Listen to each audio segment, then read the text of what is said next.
Yeah, head coach, Coach Stewart, and then Julian Gressel, senior captain, and then Nick Saylor, senior captain. Coach, you want to start by giving us an opening statement? Yeah, obviously delighted to be advancing. Tough game. I think every time we played Creighton this year, it's been that way. I don't think tonight was any different.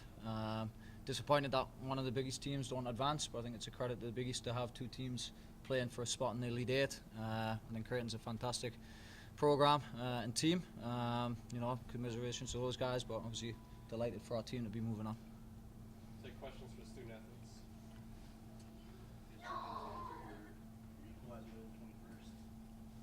Obviously they, I think it was like 7-0 in shots at that point. They were already up 1-0. So yeah, they. Mindset of the team and then going to your goal there. Yeah, we started the game off not as planned. Obviously, they were pretty on top of the game at that point. But I think right leading up to the goal, we had a little 5-minute spell where we were possessing the ball a little in their half and got little things going in their half and made them defend actually. And then I think Chops just played the ball. I just had a good touch and just was bouncing right, so I just hit it. I didn't really know where the goal was, so I just hit it and it went in. Yeah, it was nice. I would say it was a pretty quick turn on your part. What came into your view once you made the turn before you fired? I just saw that the defender wasn't right behind me, that he didn't block my shot. So I just turned and just hit the ball, and it's instinct kind of a little bit. So. You got an assist on the game-winning goal. Did I? I guess what did you kind of see on the game-winning goal? It was just I think it was a long ball from our center back Liam Wilson, and he just hit it. Made their two center backs just defend a little on back, and I don't even think I touched the ball, to be honest with you. So I don't know why I got the assist. You're gonna lose it now. That's okay. It doesn't matter. But yeah, I think he just tries to clear it. Obviously trying to get it away from me. Falls right in front of Danny. Danny takes his space and just lets one fly. So it's a good goal, I think, on his part. Yeah. What was the last 7+ minutes like after you guys were up 2-1? You know that they're obviously going to make a huge push, being on their home field, their season now on the line. I guess what was the strategy for making sure they're going to take chances, but limiting them?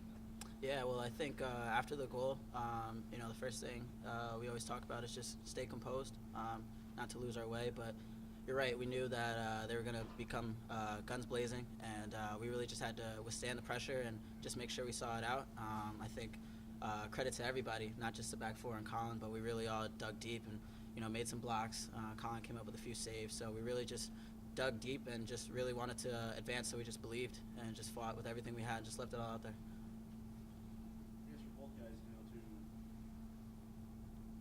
going into the season, you probably thought, we've got a really good team here. We have high expectations.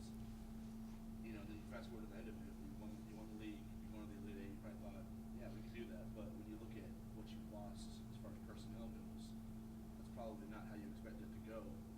What was the season like? Up to this point, not going to the Elite Eight, how does it feel to accomplish all of that, knowing what you lost? Feels great.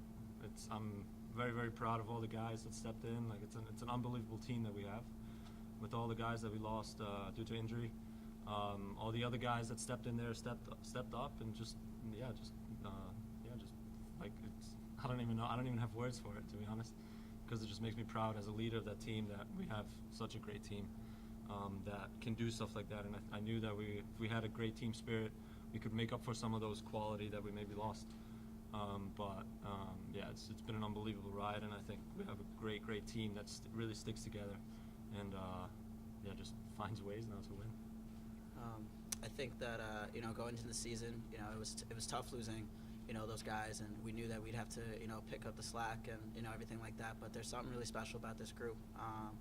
Not just the starting 11, not just the guys on the bench, but everybody in Friartown. Everybody's really committed and everyone's bought in. So we just really believe it's a special group, and we've fought, we've been resilient, we've been the underdogs a lot, but we really just dug deep. And like Julian said, as one of the leaders of the team, we're just extremely proud.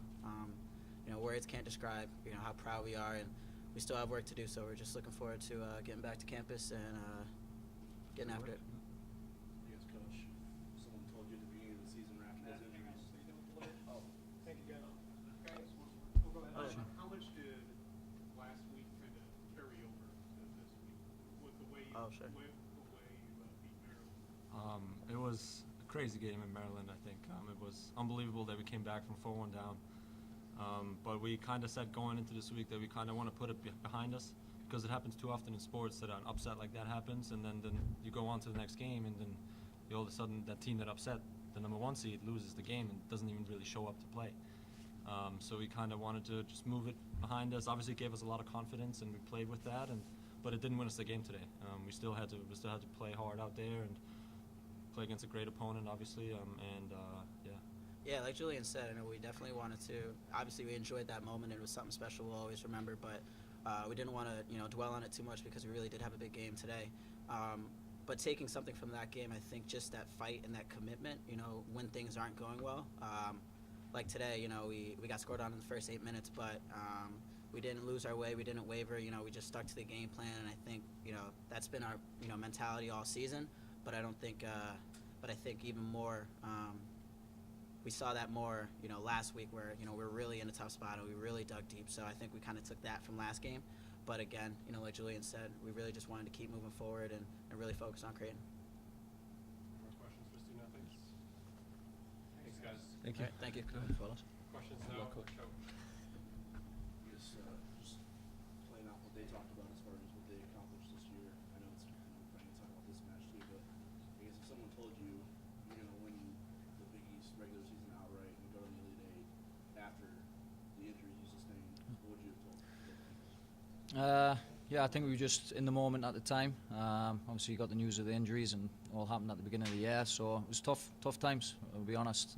The group had to really dig in and find their identity and make a decision on what they wanted to make of the season. And I think a lot of credit has to go to these young men here as leaders of the group, to make sure that everyone committed to doing everything they could to get something out of the season. It was easy to talk about next year, and I think we made a point of saying this is still our season, so I think a lot of credit goes to the leadership within the group as well.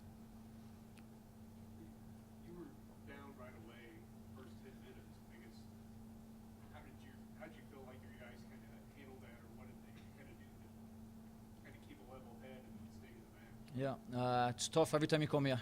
Creighton look to get after it early on, and obviously we prepare for that, but you obviously have to manage it as well. I think with this group, and I think Nick made a reference to it, is again they've dealt with adversity throughout the course of the year. They're a gritty group, so when they're put in situations like that, they kind of stick together and find a way to play through them. And I think tonight was another example. We were certainly another cosh, and I wasn't too pleased with where we were at in the game early on, but they found a way to play through it. In the second half, I thought we did a lot better, and made a real game of it. So, but again, a lot of credit goes to these guys and the way they manage a group and lead the team. A little strange too. I mean, I'm sure you'd want you to go out and dominate for 90 and win 2-0 every time, but to see a group that almost needs to, get punched a little bit. Yeah. Down 4-1 last weekend, 20 minutes left, down 1-0 early here before they kind of picked up and respond. Is that kind of I'm sure you'd like it a little stress-free, right? Yeah, I think going back to the earlier question of when we lost some pieces in our group, we had to find a new way of playing as well. And it's been interesting how that's developed, in our identity and the way we play now. So I think, we make a real commitment to team defending.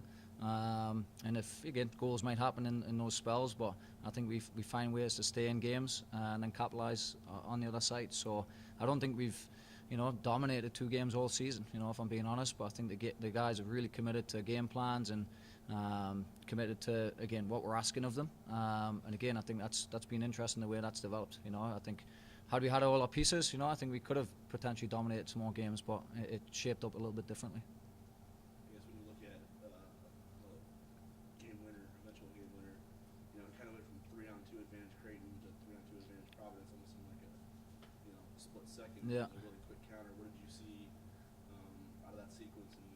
Yeah, I think it was just an early ball in the back of the team, and Julian, again, he's a handful for any defenders in the country, so I think obviously they're concerned for him. I think it was a knockdown.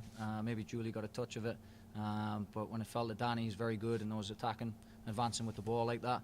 And again, had a good one. He had a couple earlier in the game, and fortunately it went in the back of the net. But again, I think even with that one, I think credit to Danny. He was in his knees at half-time, thrown up in the bathroom. We just had another. It's just been one of those years, you're getting knocks, and he was sick, and So we asked him to dig deep a little bit. He came out for a rest before he went back in. And again, it's just a character of the type of guys I think we have and the team in itself. Take one more. You got it? Thanks, Coach. Thank you, Good, Coach. thank you guys. Appreciate it.